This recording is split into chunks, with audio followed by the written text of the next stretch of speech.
لکھنا میرے مزار کے کتبے پر یہ حروف، مرحوم زندگی کی حراست میں مر گیا۔ آج علیم کی کورٹ میں پیشی تھی۔ نعمان نے بہت کوشش کی تھی مگر قانون حاوی ہو گیا تھا۔ علیم کو سب سے زیادہ فکر اریبہ کی تھی۔ اس کے بعد اس کا کیا ہوگا؟ مرزا کے الفاظ اس کے کانوں میں گونج رہے تھے۔ جیپ سنسان راستوں سے کورٹ جا رہی تھی جب علیم کو اچانک ایک خیال آیا، اگر وہ بھاگ جائے تو؟ مہتاب آگے بیٹھا تھا۔ اس نے چند لمحے سپاہی کو دیکھا، پھر اس کے پیٹ میں ٹانگ مار کر جیپ سے کود گیا۔ سر، مجرم بھاگ گیا۔ مہتاب نے نیچے اتر کر دیکھا تو وہ سڑک پر بھاگنے کی کوشش کر رہا تھا۔ وہ بھی اس کے پیچھے بھاگا۔ علیم، رک جاؤ ورنہ میں گولی چلا دوں گا۔ مگر اسے صرف بھاگنا تھا، سب سے دور، اپنی بہن کے لیے۔ علیم، رک جاؤ۔ اس نے پتھر اٹھا کر مہتاب کی طرف پھینکا جس سے وہ بچ گیا۔ علیم، آخری بار کہہ رہا ہوں، رک جاؤ ورنہ گولی چلا دوں گا۔ علیم، بلٹ گن سے نکل چکے تھے۔ سفر طے کرتی اپنی منزل تک پہنچ کر وہ علیم کی پشت کو چیرتی آگے نکل گئی تھی، مگر اسے فرق نہیں پڑا کیونکہ گولی کندھے پر لگی تھی۔ علیم، رک جاؤ، مگر وہ نہیں سن رہا تھا۔ جب مہتاب کے پیچھے سے ایک اور گولی چلی جو علیم کے سینے کے آر پار ہو گئی تھی۔ مہتاب نے پیچھے دیکھا تو کانسٹیبل موجود تھا۔ سوری سر، نشانہ چوک گیا۔ سامنے علیم خون میں لت پت لمبے لمبے سانس لے رہا تھا۔ جب تک مہتاب اس تک پہنچا تب تک علیم زندگی سے روٹھ گیا تھا۔ او نو، یہ نہیں ہونا چاہیے تھا۔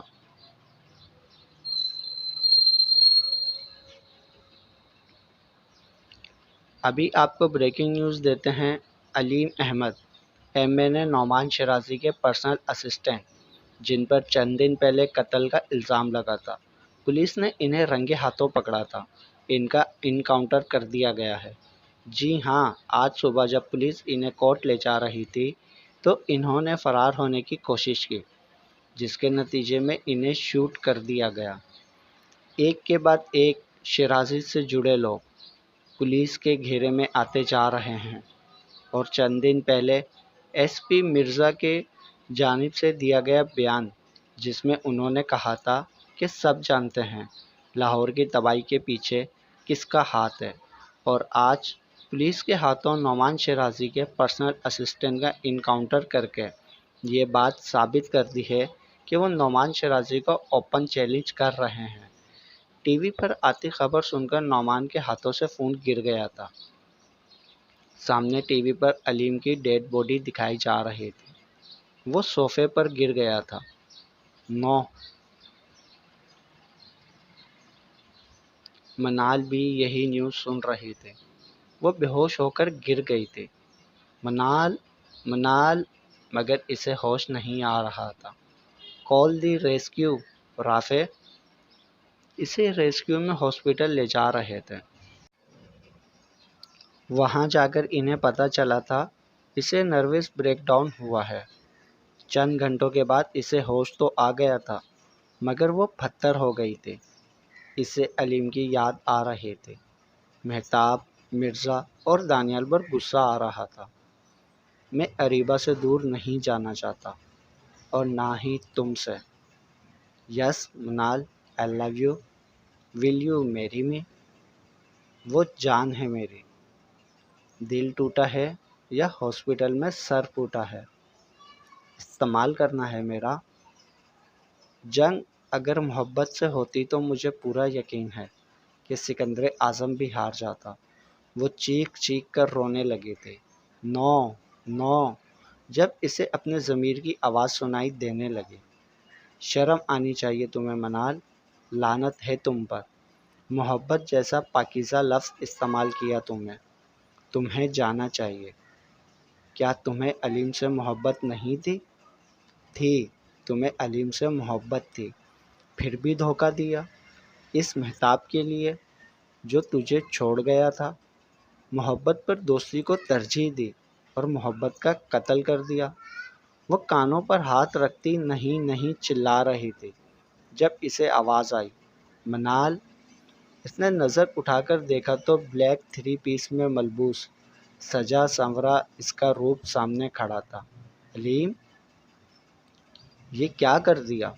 محبت میں میری جان ہی لے لی؟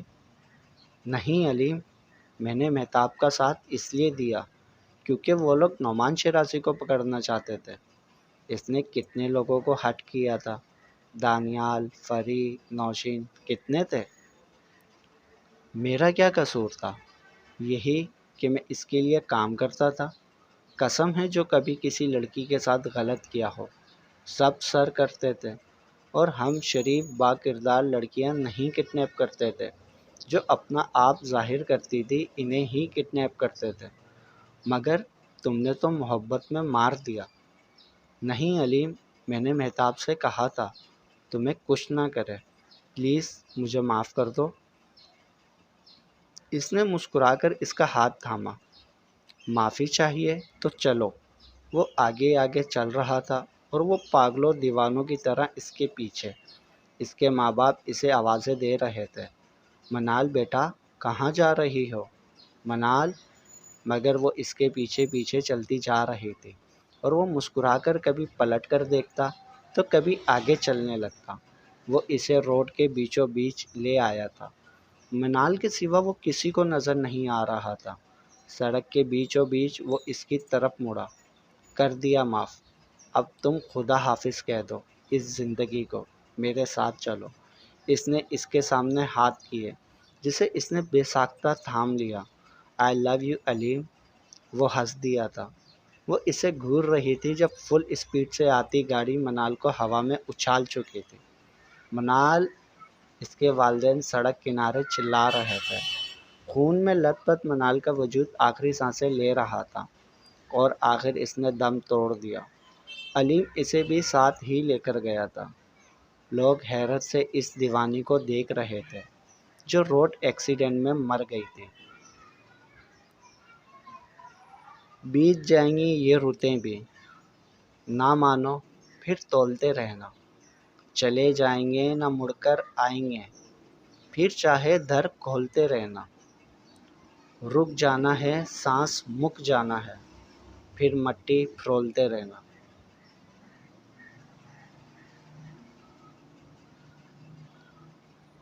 منال کی موت کی خبر حیرت بن کر ان تینوں پر اتری تھی۔ پہلے علیم کا انکاؤنٹر، پھر منال کا روڈ ایکسیڈنٹ۔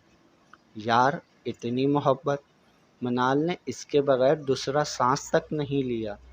مہتاب کی حالت بری تھی، اس کی بیسٹ فرینڈ گئی تھی۔ وہ جانتا تھا وہ شرمندہ تھی۔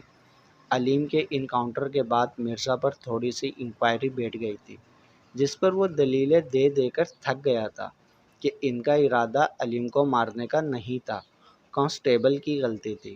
بہرحال وہ مجرم تھا جو فرار ہونے کی کوشش کر رہا تھا۔ اکتا کر وہ دانیال کو ذمہ داری سونپ کر گھر آ گیا تھا۔ اسے گھر آئے کوئی گھنٹہ ہی ہوا ہوگا جب اس کا فون بجا۔ السلام علیکم۔ وعلیکم السلام بیٹا، میں فاطمہ بھی بات کر رہی ہوں۔ وہ ایک دم اٹھ بیٹھا تھا۔ جی دادی۔ بیٹا، ہیر کو 3 دن سے بڑا تیز بخار ہے۔ اس نے منع کیا تجھے بتانے سے، مگر آج تو صبح سے ہوش ہی نہیں آ رہا۔ کیا؟ مجھے کیوں نہیں بتایا؟ وہ پریشانی سے اٹھ بیٹھا۔ ہیر کہہ رہی تھی کہ پہلے ہی بہت پریشان ہو، اپنی وجہ سے اور نہیں کرنا چاہتی۔ پاگل ہے وہ، میں آ رہا ہوں، میں ابھی آ رہا ہوں۔ تھکا ماندہ ہی وہ جھنگ کے لیے نکل گیا تھا۔ جھنگ پہنچتے پہنچتے اسے رات ہو گئی تھی۔ 8 بجے کے قریب وہ حویلی پہنچا تو آدھا گاؤں تاریکی میں ڈوبا تھا۔ اس نے دروازہ کھٹکھٹایا تو فاطمہ بی نے کھولا، جو شاید اسی کا انتظار کر رہی تھی۔ بڑی بی، آپ ابھی تک جاگ رہی ہیں؟ ہاں، میں نے کسی کو بتایا نہیں، ورنہ وہ ہیر کو بتا دیتے اور وہ مجھ سے ناراض ہو جاتی۔ پھر بھی آپ عمل یا دائم کو کہہ دیتی۔ اسے پتہ لگا تھا وہ اب تک جاگ رہی ہیں۔ حالانکہ شہر میں وہ رات 1-2 بجے بھی آتا تو ہیر جاگ رہی ہوتی تھی، اور ابھی تو 8-9 بجے تھے۔ مگر گاؤں کے اوقات اور شہر کے اوقات میں بہت فرق ہوتا ہے۔ عمل تو اسی دن کی گئی ہے جب ہیر آئی تھی، وہ بھی واپس نہیں آئی، اور دائم بھی اس سے اگلے دن ہی پڑھنے چلا گیا تھا۔ اسے حیرت ہوئی تھی۔ فاطمہ بھی اس کے لیے کچن سے پانی لینے گئی، جو اس نے منع کر دیا۔ ہیر کا بخار کیسا ہے؟ ویسا ہی ہے، اتر ہی نہیں رہا۔ ڈاکٹر کہہ رہی تھی اس حالت میں اتنی لاپرواہی ٹھیک نہیں ہے، اور تو نے بھی دھیان نہیں دیا۔ دادی کی بات وہ ٹھیک سے سمجھ ہی نہیں پایا کہ انہوں نے کیا کہا ہے۔ اسے بس اوپر جانے کی جلدی تھی۔ آئیں بڑی بھی، آپ کو آپ کے کمرے میں چھوڑ دوں۔ انہیں کمرے میں چھوڑنے کے بعد وہ اوپر ہیر کے کمرے میں آیا تھا، جہاں سارا کمرہ اندھیرے میں ڈوبا تھا، اور وہ خود کمبل میں گٹھری بنی سو رہی تھی۔ اس کے ساتھ بیڈ پر نیم دراز ہوئے، اس نے کمبل ہٹا کر اس کے ماتھے پر ہاتھ رکھا، جو جل رہا تھا۔ او مائی گاڈ! مرزا نے اس کا رخ اپنی جانب کیا۔ ہیر، ہیر! دوائی اور ٹمپریچر کی وجہ سے اسے ہوش ہی نہیں آ رہا تھا، بس اونگ رہی تھی۔ وہ نیچے کچن میں آیا، ٹھنڈا پانی نکالا۔ پٹی تو اسے نہیں ملی، اس لیے اپنا رومال ہی نکال لیا۔ اوپر آیا۔ اللہ کرے تمہاری چاچی کو دل کا دورہ پڑے۔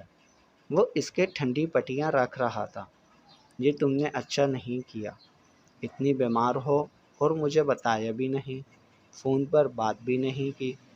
مجھے کیوں لگتا ہے کہ تم نے مجھے معاف نہیں کیا، بس مجھے جتا رہی ہو کہ معاف کر چکی ہو۔ مجھے تم سے کچھ اور بھی کہنا ہے آج۔ مجھے تم سے محبت ہو گئی، سچی۔ آج جب منال اور علیم کی ڈیتھ ہوئی تو احساس ہوا کسی کو کھونا کتنا تکلیف دہ ہوتا ہے، اور میں تمہیں کھونا نہیں چاہتا۔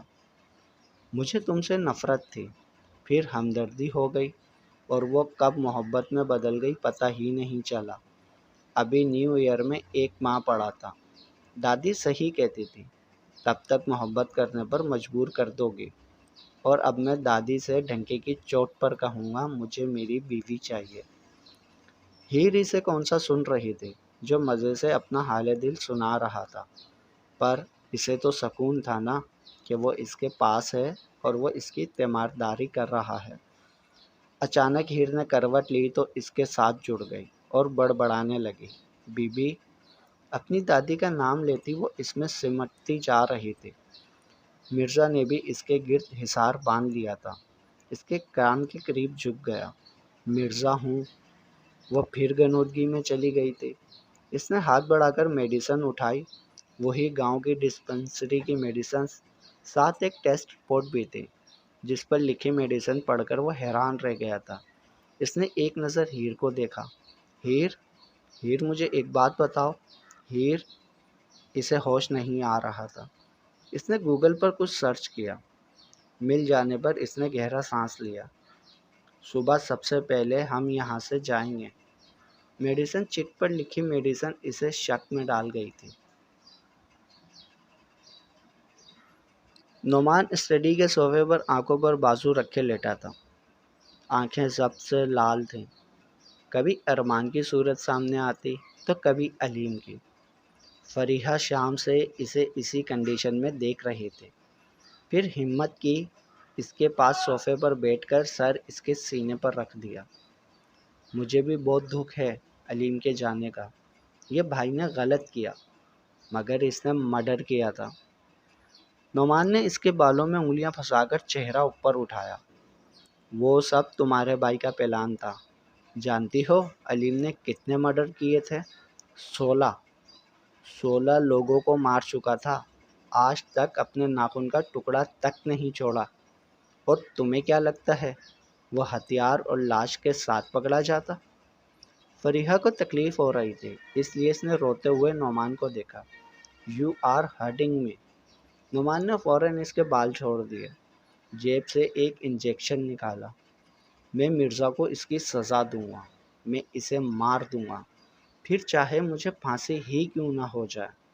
فریحہ نے خوف سے اس کی جانب دیکھا، مگر اس سے پہلے ہی اس کی گردن میں کچھ چبھا تھا۔ اس کی آنکھوں کے سامنے اندھیرا چھا رہا تھا، اور پھر وہ نیند میں چلی گئی۔ نعمان نے رخ بدل کر اسے صوفے پر لٹایا اور اسے ماتھے پر چوما۔ بحث نہیں کرنا چاہتا تھا، اور ہوش میں تم رو رو کر میرا سر کھا لیتی، اس لیے بے ہوش کر دیا، لیکن مرزا نہیں بچے گا۔ صبح جب ہیر کی آنکھ کھلی تو اپنے آپ کو کسی کے مضبوط حصار میں پایا۔ بلیک شرٹ، اس نے نظر چہرے کی جانب کی تو وہ بیڈ گراؤنڈ سے ٹیک لگائے سو رہا تھا۔ بابو، وہ آج پھر اس کے چنگل سے نکلنے کی انتھک کوشش کر رہی تھی جو ہو نہیں رہا تھا۔ مرزا نے جب آنکھ کھولی تو معصومیت سے معمور بخار سے کملایا چہرہ اسے حیرت سے دیکھ رہا تھا۔ اس نے فوراً اس کا ماتھا چھوا۔ بخار اترا؟ جس پر وہ شرمندگی سے نظریں جھکا گئی۔ اس نے ادھر ادھر دیکھا، اس کا دوپٹہ نہ جانے کہاں تھا، اسے ہوش کہاں تھا، بال بھی بکھرے پڑے تھے۔ مرزا نے پیار سے اس کے بال کانوں کے پیچھے کیے، اس کی ناک ہلکی سی دبائی۔ تم بہت کیوٹ لگ رہی ہو، جلدی سے تیار ہو کر نیچے آ جاؤ اور میں تمہاری چاچی سے ناشتہ بنوا لوں، اور ہم نے جانا ہے کہیں، تمہارا چیک اپ کروانا ہے۔ اس نے حیرت سے اسے دیکھا۔ Check up? چیک اپ مطلب معائنہ؟ اٹھو، اسے کہہ کر خود بھی اٹھ گیا تھا۔ وہ ابھی بھی بیڈ پر بیٹھی سوچے جا رہی تھی جب وہ پھر بولا، میں واش روم میں لے کر جاؤں؟ نہیں، میں چلی جاؤں گی۔ اسے واش روم میں بھیج کر جب وہ نیچے آیا تو چاچی ساتھ میں بڑبڑا رہی تھی اور ناشتہ بنا رہی تھی۔ ایک تو وہ عمل، وہ بھی چلی گئی، اوپر سے یتیم آ گئی، پھر سے بیمار ہو کر بیٹھ گئی۔ مرزا نے آنکھیں سکیڑ کر اسے دیکھا۔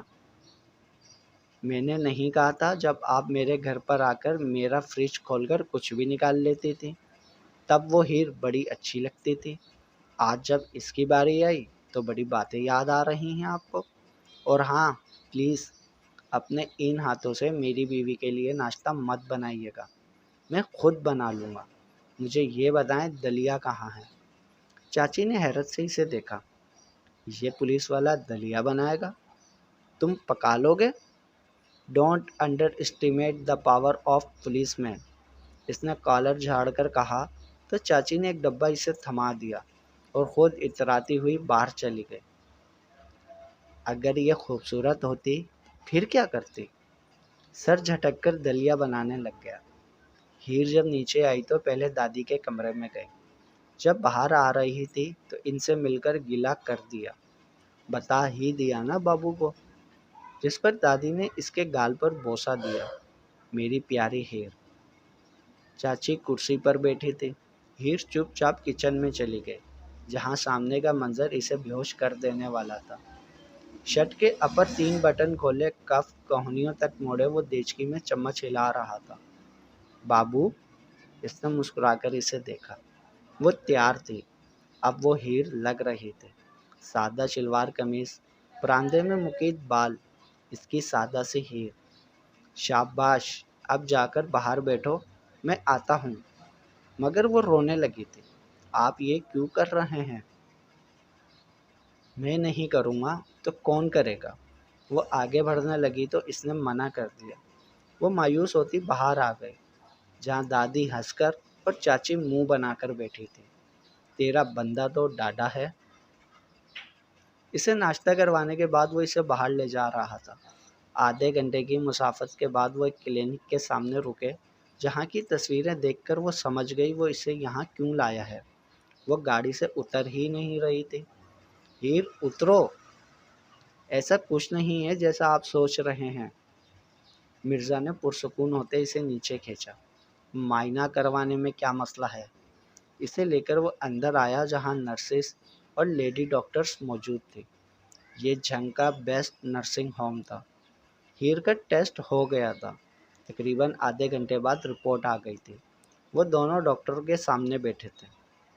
ویسے تو سب ٹھیک ہے، مگر یہ بہت ویک ہے اور آئی تھنک انہیں کچھ دن سے بخار بھی ہے۔ ایسی کنڈیشن میں اتنا کیئر لیس ہونا اچھا نہیں ہوتا۔ مرزا کنفیوز ہو رہا تھا۔ کس کنڈیشن کی بات کر رہی ہیں آپ؟ ہیر کو ان کی بات تو صحیح سے سمجھ نہیں آ رہی تھی، مگر وہ گھبرا ایسے رہی تھی جیسے اس کی چوری پکڑی گئی ہو۔ Your wife is 1 month